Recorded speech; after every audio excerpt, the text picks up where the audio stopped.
Welcome back to episode 2 of our one-on-one conversations between the River Oaks pastors. Here I am with David, and I'm Greg. So thanks for joining in. And this time around, we're going to do a bit more serious topics. Not that How You Met Your Wife is not serious, but focusing more on sort of ministry-related things. And so we have 2 questions we're going to cover this go-around. How did you discern a call into ministry? And then the second question is, how and or why are you Reformed and Presbyterian? So I'm going to ask David to start. Describe briefly how you got called into ministry. Well, I was born into a nominally Catholic Italian home.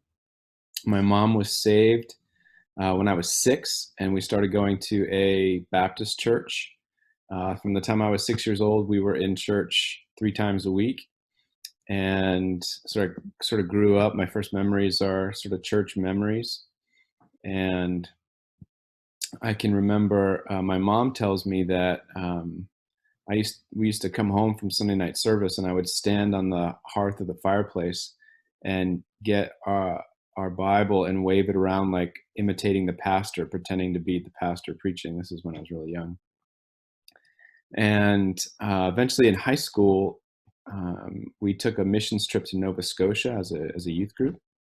And we were leading backyard Bible clubs and teaching the Bible and gathering together every night for music and prayer and devotionals and things like that. And just one of those nights, I just was praying, and I just prayed, Lord, I know that, you're calling, you want me to go into ministry. And that thought had really never actually occurred to me before, honestly. In fact, I did not want to be a pastor. Pastors, I thought, were kind of geeks, kind of, mild-mannered men, and I wanted to be wealthy. I wanted to be a lawyer. We grew up pretty poor, so I was going to make money. I didn't want to go to the hospital and visit sick people. I didn't want to have tea with old ladies in the afternoons. This is my vision of what pastors did. I had no desire to do that, but this prayer just sort of came out of my mouth. And later on, I learned that when my mom was saved, she started that day praying that the Lord would call me into ministry. I didn't know that. So that was when I was about 14. And fast forward a little bit, we moved to Ohio. I'm going to Kent State University. I'm going to Parkside Church. And it's probably better to back up a little bit. I moved to Ohio after my mom got remarried. And my parents hadn't chosen a church at that point. And they said, hey, we're going to go visit this church. We hear good things about it. We've never been, but we think it's cool. And it meets in the high school, met in Solon High School. Solon was the town we lived in sort of northeast Ohio. And you got to realize I'm from a small Baptist church in Rhode Island, right? So on Sunday, we go to visit this church. And you walk into the auditorium of Solon High School, which is about the size of, Lake Mary, right? This 1,000-seat auditorium, completely full. I'm like, what in the world's going on here? This isn't church. This is like a rock concert or something. And I sit down, and up stands Alistair Begg. And I had never heard biblical exposition before. I had never heard Reformed theology before. I had never met a pastor like Alistair before. And I was just blown away by the whole thing. He was teaching the Bible so clearly, and he would often, in his sermons, give challenges to us, to the congregation, to go into ministry, to give our lives to missions, to seek a call to ministry and pulpit ministry and things like that. So I can remember being stirred by that, and having my vision of what it meant to be a pastor sort of blown away by that whole experience. And if you're not familiar with Alistair, just go to truthforlife.com. He's a great Scottish preacher. And so I started serving with the youth ministry there at Parkside Church, and the youth pastor there, a guy named Dave Brandolini, who's a pastor in Texas, kind of took me under his wing, and we did youth ministry together. We did so many crazy things together, as you can imagine, in youth ministry. And he was really instrumental in helping me sort of discern a call. He gave me opportunities to teach Sunday school, to teach large group on Wednesday nights, to teach Bible studies, to meet one-on-one with students, and help me, put some skills into practice. And again, he wasn't your typical pastor either. He was a better athlete than I was, and I was kind of my vision of what it meant to be a pastor and what you had to be in terms of temperament and personality and that kind of thing kind of broadened quite a bit there. And so, after I graduated college, I started working at Parkside Church, and I remember Alistair calling me in the office, and he said, the elders and I, we do believe that you have a calling and a giftedness to ministry. We see fruitfulness in your work here, but you have to go away to get an education. You have to go away to get some theological training, because I was a sociology major at Kent State. And so that's when I packed up my car and moved to Wheaton. That's how I met Gwen. So that pulls those two stories together. Gotcha. Go ahead. What about you? Yeah, for me, it's pretty, in many respects, kind of a different experience on my side. The idea of going to ministry for me wasn't even remotely on the radar screen, although I grew up in the church. Mm-hmm. And as I mentioned, I was part of Crew in college and hung out with a bunch of guys who were part of Crew. And at that stage, this is late or early 2000s. The best thing you could do is go into some sort of ministry whenever you're a group. Go on stint, go overseas, go on staff. And I was one of the few in my peer group that didn't. I was the reprobate who went into business. And so I spent 7 or 8 years in business before any of this sort of came onto the radar screen. But I started reading more, and you and I met when we were in Birmingham, when Kate and I were in Birmingham, and that was a pivotal moment in terms of your discipleship of me and getting exposed to theology, learning the catechism, that kind of thing. And there were a few other people on the way who were planting seeds, but it wasn't until I got to a church in Charlotte where we had moved after Kate finished her optometry degree, that we got plugged into a local church that really was focused on developing people within the church, not necessarily to go into ministry, but kind of a leadership greenhouse kind of idea.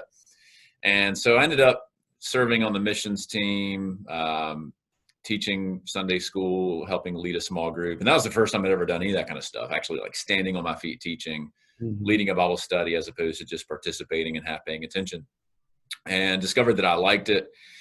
Because we were in Charlotte, we were near RTS Charlotte, and so we had a pretty big number of seminary students in the mix at church. We also had some RTS professors who were involved at the church. And so I would go and look up syllabi and download, like, what are these cats reading? What do they keep talking about this Herman Ritterboss guy? And it really be that hard. And I was working in Charlotte for a private equity firm, which meant I traveled a lot, had a lot of plane time. And so I just started buying all these books that they were reading for seminary and reading them as I was traveling, because I'd kind of caught the bug with reading Packer and John Piper and the C.S. Lewis, and then was looking for some things that were a bit more sophisticated.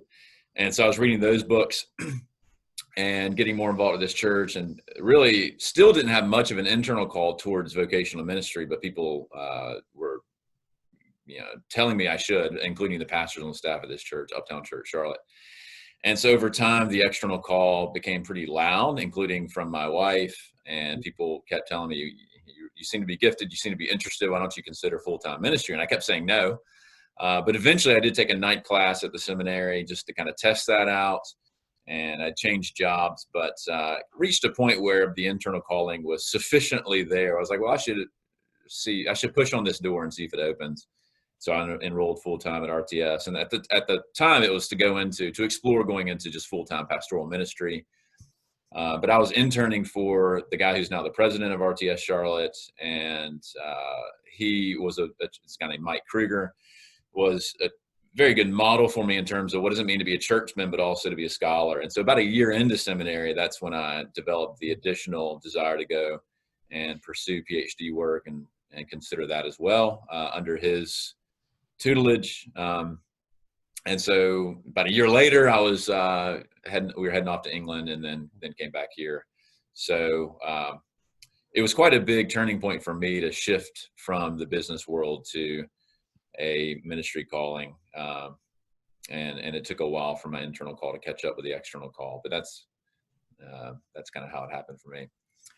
All right, so it doesn't sound like you grew up Reformed or necessarily Presbyterian. How did that happen? How was your second conversion, as we sometimes say? Yeah, I mean, so yeah, I was raised Baptist. It was the only thing I knew. And in the church that we went to, Southern Baptist Church, the preaching was essentially topical, and I really don't remember much of the preaching all the way through high school.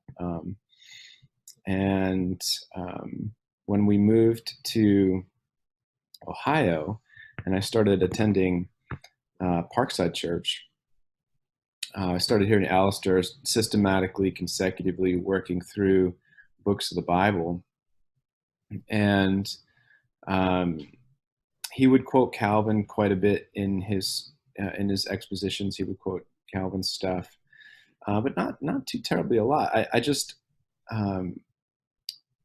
at that point I was so theologically naive. I didn't know that there were different camps. I didn't know the arguments. I didn't know the debates. I didn't know the sides. I was just listening to Alistair teach the Bible, and obviously he understood he was coming from. He's a Reformed Baptist.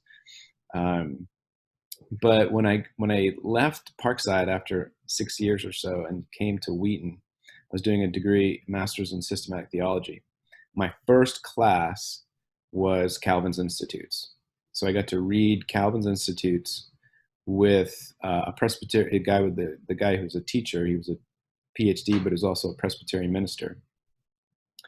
And I mean, I just started reading Calvin's Institutes, and it made complete sense to me. Like everything that Alistair had taught from the Bible, I saw supported, like theologically, and recognized. I guess I'm a Calvinist. I guess Calvin sounds good to me. I mean, we read Luther, we read a lot of guys in our degree time, and so I would say my conversion to Reformed theology actually happened through biblical exposition, actually just through teaching the Bible, and sort of that whole framework was downloaded in a sense into me just because of carefully studying the Bible and hearing it faithfully expounded.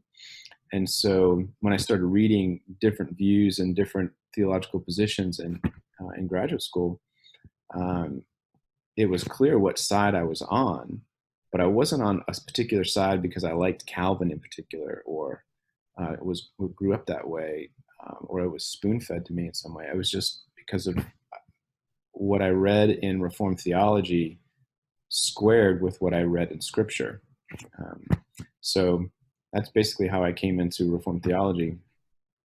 I probably was a Reformed Baptist at that point, and I guess coming into the PCA, I was part of a church plant in the city of Chicago, and the head pastor, a guy named David Helm, was a Presbyterian, a PCA minister, although Holy Trinity was an independent church. So I interned with him for a little while, and one of the things that we did was sort of rewrite the BCO for an independent church. So we had to make Presbyterian polity work as an independent Presbyterian church, essentially. And, working through that whole process was really helpful for me, understanding ecclesiology and why we have elders, why we have deacons. And I was already, in a sense, 9/10 Presbyterian. I was already a tulip guy. I was already an amillennialist. I was already Reformed in terms of my doctrine of salvation.